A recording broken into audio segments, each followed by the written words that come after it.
வழிபாடு வந்து வெற்றிலை தீபம் அப்படின்னு சொல்லுவாங்க. வெத்தலையை வச்சுட்டு மேலே கொஞ்சம் மஞ்சளை போட்டு கொஞ்சம் குங்குமம் வச்சுட்டு, அதாவது வெத்தலையை வச்சுட்டு அதுக்கு நடுவில் மஞ்சளை கொஞ்சம் போட்டுட்டு குங்குமம் கொஞ்சம் வச்சுட்டு அதுக்கு மேலே ஒரு தீபம் ஏற்றுறது. கிழக்கு அல்ல வடக்க பார்த்து அந்த நுனி இருக்கணும். தீபமும் கிழக்கு அல்ல வடக்க பார்த்து இருக்கணும்.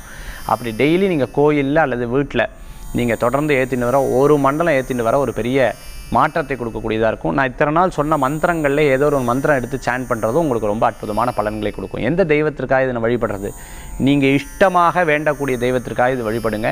உங்களுக்கு ஒரு பெரிய மாற்றத்தை கொடுக்கக்கூடியதாக, வீட்டில் வாஸ்து ரீதியான பிரச்சனைகள் தீரும், கல்யாண விஷயங்கள்லாம் கூடி வரக்கூடியதாக இருக்கும், நடக்காத தடங்கலான விஷயங்கள்லாம் கைகூடி வரக்கூடியதாக இருக்கும், எண்ணிய காரியங்கள் உங்களுக்கு ஜெயமளிக்கும்.